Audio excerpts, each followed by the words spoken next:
এই দূরভিসন্ধি কোনোদিন সফল হবে না।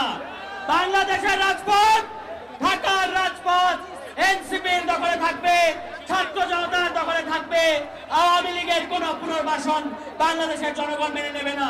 শুধু একটাই উপায় আছে বাংলাদেশে আওয়ামী লীগকে আবার ফিরিয়ে আনার, আমাদের লাশের উপর দিয়ে আওয়ামী লীগকে বাংলাদেশে আনতে হবে। বাংলাদেশে এনসিপি থাকবে যতদিন, ছাত্র জনতা থাকবে যতদিন, জুলাই গণ অভ্যুত্থান থাকবে, বাংলাদেশের রাজনীতিতে আওয়ামী লীগের কোনো স্থান হবে না। প্রধান উপদেষ্টা ডক্টর ইউনূসকে হুঁশিয়ার করে বলতে চাই, বাংলাদেশের ছাত্র জনতা আপনাকে ক্ষমতায় বসিয়েছে, আপনি কিন্তু এটা বলতে পারেন না যে আওয়ামী লীগ ঠিক করবে আওয়ামী লীগের কি পরিণতি হবে। আওয়ামী লীগ ঠিক করবে না আওয়ামী লীগের পরিণতি, বাংলাদেশের ছাত্র জনতা, বাংলাদেশের ফ্যাসিবাদ বিরোধী রাজনৈতিক দল ঠিক করবে আওয়ামী লীগের কি পরিণতি হবে। এবং সেই রায় 5 আগস্ট আমরা দিয়ে দিয়েছি। বাংলাদেশে আওয়ামী লীগের আর কোনো রাজনীতি হবে না, দিল্লির কোনো রাজনীতি হবে না, ভারতপন্থী কোনো রাজনীতি হবে না, বাংলাদেশের রাজনীতি হবে বাংলাদেশপন্থী রাজনীতি। যারাই যে কোনো মোড়কে ভারতপন্থী, দিল্লিপন্থী রাজনীতি এখানে চাপিয়ে দিতে চাইবেন, বাংলাদেশের ছাত্র জনতা আপনাদেরকে প্রতিরোধ করবে।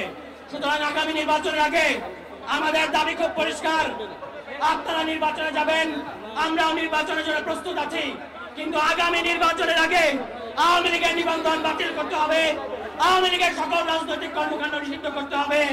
আগামী নির্বাচনের ব্যালট পেপারে নৌকা মার্কা থাকতে পারবে না। এই ব্যাপারে বাংলাদেশের ছাত্র জনতা রায় দিয়ে দিয়েছে, যারা এর অন্যথায় করবেন তাদের বিরুদ্ধে আবারও জুলাই গণ অভ্যুত্থান সংগঠিত হতে হবে। সুতরাং কোনো চালাকি করবেন না, আওয়ামী লীগ আর বাংলাদেশের রাজনীতি করতে পারবেন না। এই রায় হয়ে গেছে, এই রায়ের পক্ষে থাকেন, জুলাই গণ অভ্যুত্থানের পক্ষে থাকেন। এখানে যতগুলো রাজনৈতিক দল আছে সবার কাছে আমরা এনসিপির পক্ষ থেকে আহ্বান জানাতে চাই, এনসিপি তার অবস্থান পরিষ্কার করেছে, বাংলাদেশে আওয়ামী লীগের রাজনীতি হবে না।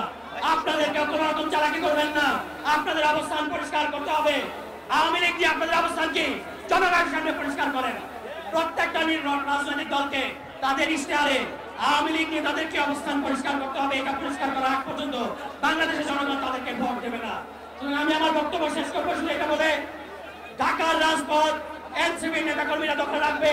কোন আওয়ামী লীগ, কোন স্বৈরাচার, কোন ফ্যাসিবাদ, কোন চাঁদাবাজ, কোন দখলদার আসে সেটা আমরা দেখে নেব, তাদের বিরুদ্ধে প্রতিরোধ করতে হবে। সবাইকে ধন্যবাদ। আসসালামু আলাইকুম।